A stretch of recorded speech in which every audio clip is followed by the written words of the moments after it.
Nous sommes au verset 22, n'est-ce pas? Luc, le chapitre 1. Nous sommes au verset 22. La fois passée, nous étions au verset 21, disant, cependant, le peuple attendait Zacharie, s'étonnant de ce qu'il restait si longtemps dans le temple, pendant que Zacharie était en train d'interagir, était en interaction avec l'ange. Et les peuples étaient à l'extérieur. Les peuples étaient aussi en prière, bien sûr. Et Zacharie a pris un peu plus du temps que d'habitude. Et le verset 22 signale maintenant que Zacharie sort du temple. Le verset 22, la Bible dit, quand il sortit, il ne put leur parler. Et ils comprirent qu'il avait eu une vision dans le temple. Il leur faisait des signes et il restait muet. Vous vous rappelez, nous avons dit que les sacrificateurs étaient censés sortir et bénir les peuples de Dieu. Et les temples avaient des marches. Vous savez, comme l'église catholique souvent ont des marches avant d'entrer. Et les temples étaient exactement bâtis de la sorte. Ça avait des marches, les escaliers. Et les sacrificateurs, en sortant du temple, les sacrificateurs étaient censés se tenir dans ces marches et prononcer la bénédiction de Nombre 6, 24 à 26, disant que l'Éternel vous bénisse, que l'Éternel soit avec vous, que l'Éternel fasse luire sa face sur vous. Et les deux autres sacrificateurs doivent répéter avec lui et tout le peuple dira Amen, Amen, Amen. Et pendant que tout le monde attendait que Zacharie sorte et qu'il bénisse, Zacharie était à babaou, à babaou. Il n'arrivait pas à parler. Et ce qui avait beaucoup plus attiré mon attention, c'était l'attitude du peuple. Voyez-vous, les peuples étaient en prière. Les peuples a jugé ce qui s'est passé avec Zacharie, non pas des manières logiques, moins encore des manières habituelles, mais les peuples, tellement qu'ils étaient en prière, les peuples avaient une approche spirituelle. La Bible déclare, quand il sortit, il ne put leur parler. Et ils c'est les peuples au pluriel, et ils comprirent qu'il avait une vision dans le temple. Ils comprirent qu'il avait une vision. Le peuple comprit que Zacharie avait une vision. Le peuple ressentit que Zacharie avait une vision. Le peuple eut la révélation que Zacharie avait une vision. Quand même que Zacharie ne pouvait pas parler, quand même que Zacharie ne pouvait lui-même pas présenter la vision, quand même que Zacharie ne faisait que des signes. Mais le peuple comprit. Le peuple comprit que Zacharie venait d'avoir une vision. Comment ils ont compris? Par des signes. Nous allons un peu rester là-bas pendant longtemps.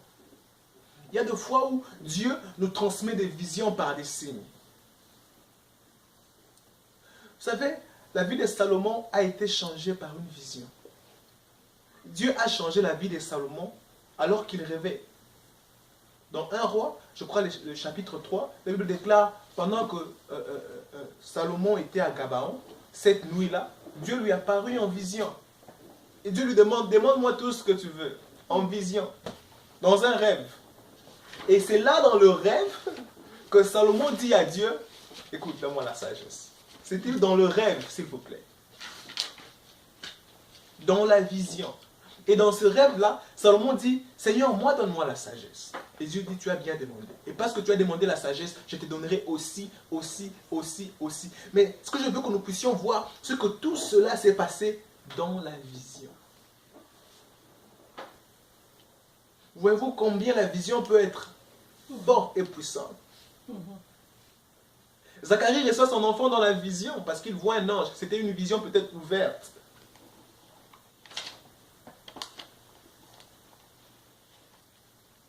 La vie de Joseph a été transformée à cause de 2 visions. Ses frères ont commencé à le combattre. Même son père vient, interprète sa vision, dit qu'est-ce que ça veut dire? Parce qu'il disait que j'ai vu le soleil et la lune se prosterner au-devant de moi, et j'ai vu les étoiles et consorts. Son père dit, oh, ça veut dire que ta mère et moi, nous nous prosternerons devant de toi. Son père interprète la vision, mais elle l'interprète en partie, parce que la lune était morte. Quand Rachel a mis au monde Benjamin, la Bible déclare que Rachel était morte. So Rachel ne s'est jamais prosternée. Ah, ok. Donc, qu'est-ce que je voulais dire ici? Je voulais dire par là que la vision est très importante. Scientifiquement, il a été expliqué que nous passons les 1/3 de notre vie en dormant. Si une journée a 24 heures, si un homme normal dort souvent pendant 8 heures. Et le 8 heures, c'est les 1/3 de la journée. Donc si un homme a vécu pendant 75 ans, 75 ans, si un homme a vécu pendant 75 ans, scientifiquement, on peut dire que l'homme a au moins dormi pendant 25 ans. So, tu as passé 25 ans de ta vie en dormant. Un homme de 65 ans a passé au moins 25 ans de sa vie en dormant. Un jeune homme de 15 ans a passé au moins 5 ans de sa vie déjà en dormant. C'est comme ça que même pendant que nous dormons, Dieu se sert de ces moments pour impacter dans nos esprits. Amen. Et pourquoi Dieu parle très souvent pendant les rêves? Parce que pendant la journée, nous sommes agités. Pendant la journée, nous avons beaucoup de choses qui nous passent à l'esprit. Même quand Dieu parle, je dis, les peuples accomplis par des signes. Même quand Dieu met devant nous des signes, même quand Dieu met devant nous certaines choses pour attirer notre attention, il se fait qu'à cause du bruit, à cause de soucis, à cause de courses, à cause des occupations que nous avons à faire, nous ne remarquons pas les signes. Mais la nuit, pendant que nous dormons, c'est comme si notre esprit fonctionne pendant que notre corps se repose. Parce que l'esprit ne se repose pas. L'esprit ne se fatigue pas. L'esprit de l'homme s'épuise, mais ne se fatigue pas. Pour se reposer. Là, je vais me reposer un peu. Non. Je vais ouvrir une petite parenthèse ici. Voilà pourquoi c'est important de toujours nourrir et exercer son esprit. Pourquoi? Parce que si tu ne nourris pas ton esprit continuera à être nourri, mais inconsciemment, indépendamment de tes choix. C'est comme une plantation, un jardin. Si tu ne sèmes rien, la brousse poussera sans effort. Même si tu ne sèmes rien, tu verras la brousse pousser. Et votre esprit aussi est comme ça. Même si vous ne la nourrissez pas, même si vous ne faites rien, quelque chose poussera. Je ferme la parenthèse. Et je reviens. La Bible déclare que dans cette vision, Zacharie reçoit son Jean dans la vision. Et le peuple comprirent par des signes. Combien y a-t-il de signes que Dieu a peut-être déjà mis au-devant de nous, mais que nous ne remarquons pas? Les destinées ont été changées et impactées par des visions. Savez-vous même que celui qui a inventé la machine à coudre a reçu la révélation dans un rêve? Même Albert Einstein, la formule de la relativité, il a reçu l'inspiration dans un rêve. Il paraîtrait même, l'une des personnes qui a travaillé avec Google a reçu l'inspiration. L'une des personnes qui ont inventé Google, que nous connaissons les moteurs de recherche, a reçu l'inspiration par un rêve. So, le rêve a impacté les vies spirituelles, le rêve continue à impacter la technologie, le rêve nous impacte jusqu'à nos jours. Combien de rêves avons-nous déjà fait? La vision n'est pas seulement quand nous dormons. La vision peut être pendant que nous sommes en train de regarder. Il y a une autre vision que j'aime, c'est celui d'Abraham. Dans Genèse chapitre 15, la Bible déclare que, alors qu'Abraham venait de voir Melchisédek et offrir donner sa dîme à Melchisédek, la Bible déclare que Abraham était dans sa tente et l'ange de l'Éternel lui apparut dans une vision. L'ange de l'Éternel lui dit, je suis ton bouclier. Et Abraham dit, mais Seigneur, qu'est-ce que tu racontes? Je n'ai même pas d'enfant. C'est mon serviteur Eliezer qui restera avec ma postérité. Et Dieu lui dit, non. Je rendrai ton nom grand. Dieu dit à Abraham, ce n'est pas, tu auras ta postérité à toi. Et d'ailleurs, ta postérité occupera cette terre, le Canaan. Abraham était dans une vision. Dans Genèse 15, peut voir ça. Allons dans Genèse 15. Comme ça, on va un peu lire ça. Comme ça, je ne savais pas, juste en train de raconter un peu. Genèse, le chapitre 15. Je suis juste en train de parler de la vision.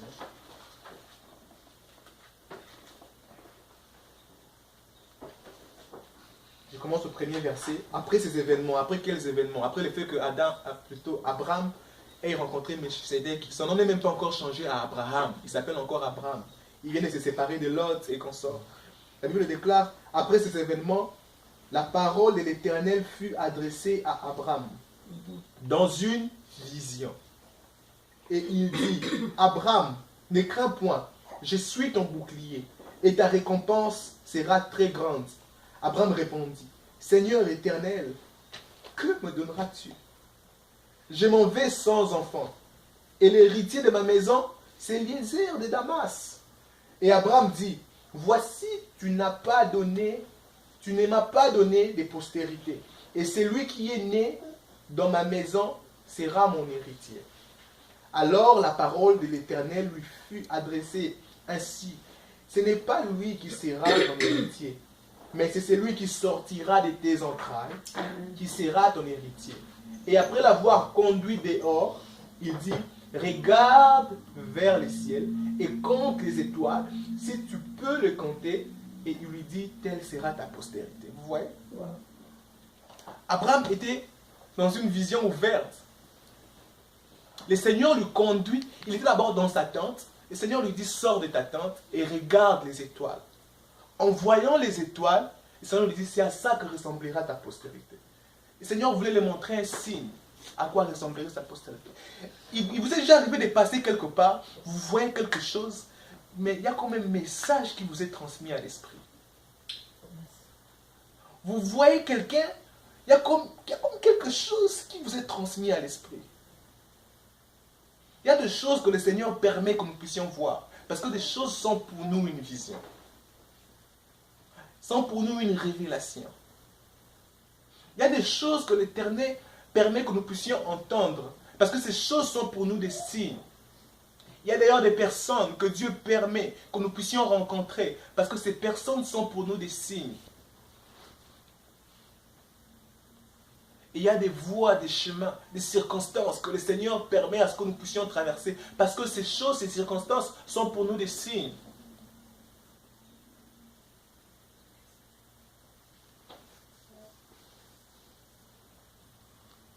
Ce que tout le monde appelle, par exemple, problème, pour vous, ça peut être opportunité. Est-ce que vous le savez? Tout le monde commence à pleurer. Oh mon Dieu, il n'y a pas de chauffeur dans ce pays. Il n'y a pas de chauffeur. Il n'y a pas de chauffeur dans ce village. Cet enfant va mourir. Et toi, tu sors, tu dis, je suis chauffeur. C'est résolu.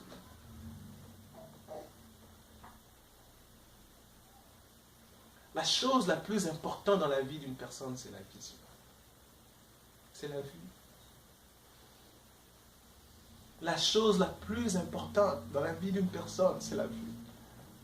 Oh, thank you, Jesus. Rappelez-vous, Salomon révèle son secret, qui dit, ma force, c'est dans mes cheveux. Samson, merci. Samson dit, ma force, c'est dans mes cheveux. Et finalement, on le coiffe, et ces personnes qui n'arrivaient pas à l'arrêter autant de fois, les maîtrisent, l'arrêtent et le ménotent. Mais malgré ça, il les crève encore les yeux. N'était-il pas suffisant de les laisser d'être rasés? Pourquoi ils l'ont crevé encore les yeux? Pourquoi ils n'ont pas coupé les oreilles? Ou bien pourquoi ils n'ont pas coupé les mains? Parce que c'est lui qui peut voir encore, a le pouvoir de voir. La chose la plus importante dans la vie d'un homme, c'est la vision. Samson, ta force dans tes cheveux, mais nous voulons encore te crever les yeux. C'est comme ça que vous verrez dans beaucoup de pays, quand les gens veulent conduire tout un peuple, on présente des publicités. On bombarde avec des publicités. Les compagnies payent cher pour les publicités.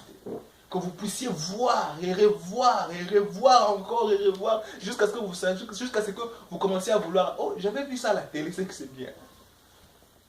Quand vous êtes au supermarché, vous êtes sur le point de faire un choix, vous dites, oh, c'est ce qu'on avait vu à la télé, c'est que c'est bien. Pourquoi? Parce qu'on l'a vu quelque part. Quelles sont les choses que Dieu nous a montrées, que Dieu nous a déjà montrées quelque part dans le secret, par exemple?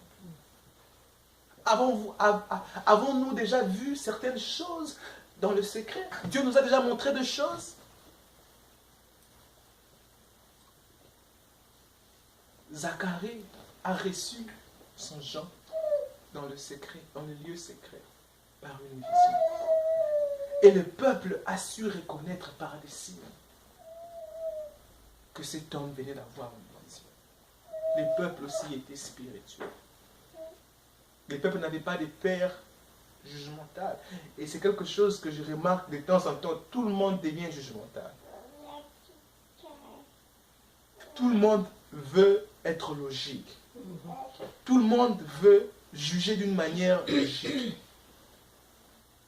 Tout le monde veut utiliser la logique humaine. Et même les chrétiens, nous oublions d'être de foi spirituelle. Nous voulons exactement faire comme les pharisiens. Alors que nous avons le Saint-Esprit au-dedans de nous. Pourquoi est-il là? Pourquoi avons-nous le Saint-Esprit? Pour être spirituel, pour être au-delà de la logique humaine. C'est ça la vie chrétienne. La vie chrétienne, c'est la vie au-delà de la logique humaine. Nous sommes des êtres non pas mis à jour, mais recréés avec l'Esprit de Dieu. L'être que vous êtes devenu n'a jamais existé auparavant. Même si le corps dit de nous que nous sommes encore. Voyez-vous la logique. Quand tu dis à quelqu'un que non, je suis une nouvelle créature. Tu es une nouvelle créature. Tu as les mêmes boutons aussi. Nous te connaissons, toi. C'est pas toi.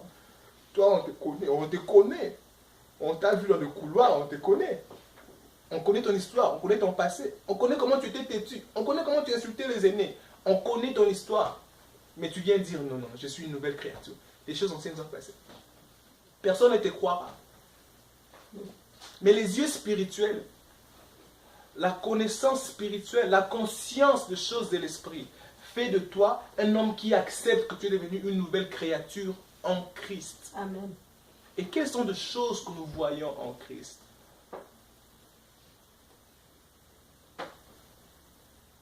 C'est comme ça que dans le tout premier chapitre du livre d'Éphésiens, l'apôtre Paul priait dans le chapitre 16, dans les versets 16 et 18. Il dit, je prie afin que Dieu illumine les yeux de votre cœur. Que Dieu illumine les yeux de votre cœur. J'aime l'un de mes menteurs dit, ce ne sont pas les pieds qui courent, c'est les yeux qui courent. Bande-toi les yeux, essaie de courir, on verra si tu sauras courir. Ça sera bizarre. C'est les yeux qui courent. Même si on fait une course, on mettait Usain Bolt contre notre vie gagnera. Si seulement si Usain Bolt a ses yeux voilés. Voilà pourquoi, thank you Jesus, la première des choses que Dieu fait, dès lors que nous devenons enfants de Dieu, la première des choses que Dieu accomplit en nous, c'est de renouveler notre vision. De changer la manière dont nous nous voyons nous-mêmes. Nous devons nous voir fils de Dieu, enfants de Dieu. Nous devons nous voir dans une autre position en Christ. C'est la première des choses que Dieu fait. Il restaure d'abord la vision. Dieu rencontre Paul sur la voie de Damas. Dieu dit, tu seras d'abord aveugle pendant 3 jours, afin de restaurer ta vision, afin que les écailles qui sont sur tes yeux tombent. Nous avons les écailles sur nos yeux dues aux places où nous avons été auparavant, dû aux souffrances que nous avons vécues, dû aux environnements, dû à la famille dans laquelle nous avons grandi. Toutes ces choses, d'une manière, ont créé en nous des écailles. Certaines ont été bonnes, certaines choses ont été bonnes, mais certaines choses aussi ont créé en nous des écailles.